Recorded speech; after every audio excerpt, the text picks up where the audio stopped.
Hello viewers, I welcome you all to this wonderful lesson where we are going to talk about this wonderful question that is talking about elements in relation to the periodic table in chemistry.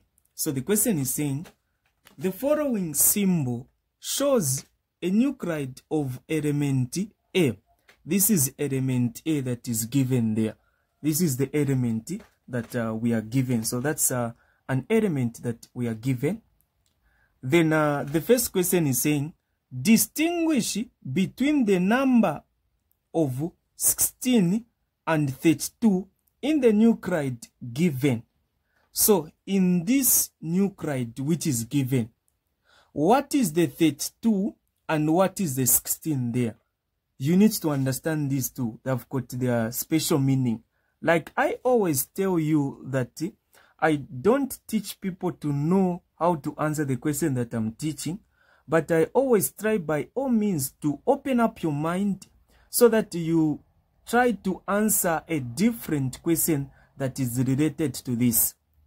So I'm going to teach you this so that you are able to answer even another question that I've got a similar presentation.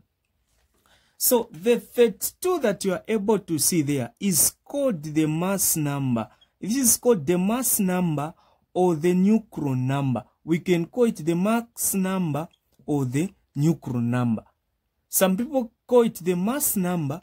Some people call it the neutron number. So what is the neutron number? The neutron number is the total number of protons and neutrons which are contained in the nucleus of an atom.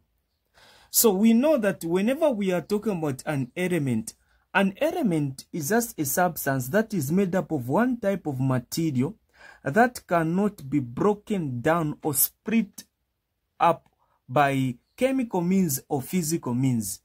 So it cannot be split out either by chemical means or physical means.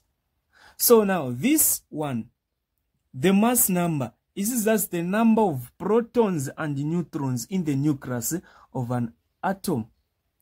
Then we go to this one. This one is called atomic. This one is called atomic, or we can call it the proton number. Some people call it atomic number. Some people call it proton number. It is just one and the same. So if you are given something like this, the larger number is called the mass number or neutron number. Then the smaller one is called the atomic number or proton number. This is what you need to know and understand. So they are saying that distinguish between these two. So you just get to say the proton number here. This is the number of protons that are contained in an atom. So you say 32 is called the mass number. This is the total number of protons and protons and neutrons contained in the nucleus of an atom. But 16, this one, is just the total number of protons in the nucleus of an atom. We're just talking about the total number of protons, but this one will contain protons and neutrons. This is what you need to do. You know that an atom is the smallest particle that can take part in a chemical reaction. We know that. So we are done with this one. We move to this question that is here. To which group and period of the periodic table does the element belong to? So to which group and period do we get to find this element? So for you to answer this particular question, I would advise people to be writing electronic configuration. So you need to write the electronic configuration. So how are we going to write the electronic configuration? We follow the proton number. This proton number is what? 16. Because we know that in a neutral atom, the number of protons are equal to the number of electrons. So electronic configuration is like this. You say we get that 16 like this. I do this. In the first shell, I need to have 2 electrons. Second shell, I need to have 8. Then in the third shell, I also need to have 8. But if I add these 2, I'm getting a 10.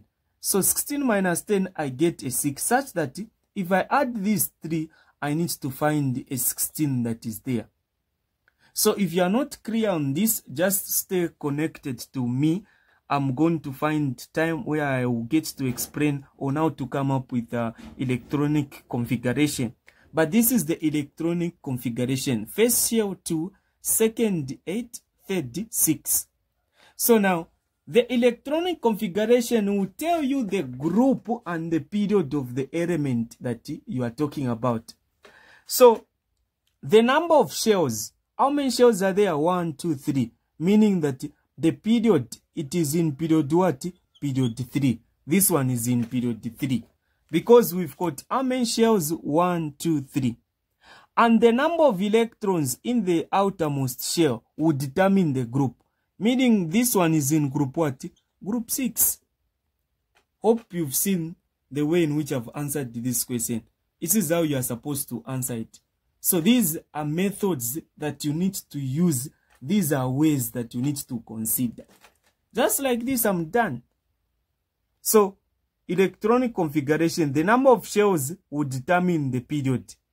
The number of electrons in the outermost shell will determine the group.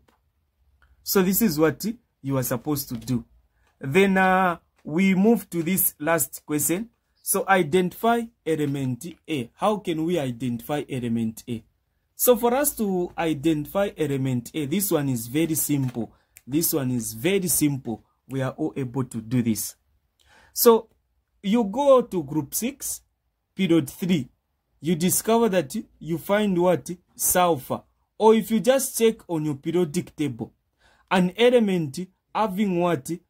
Proton number 16 and mass number 32. You discover that you still go back to what? To sulfur. This is sulfur, which is in group 6. So you can check group 6 to discover that you are going to have a sulfur, which is in group 6.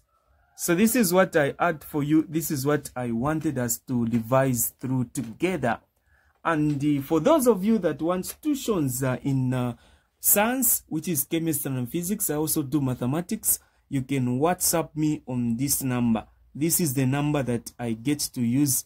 This is my number. You can call me or WhatsApp me on this number. It's just 100 kwacha science, both chemistry and physics, and 100 kwacha mathematics. I teach on a daily basis. These are tuitions that will help you get a distinction. Thank you so much.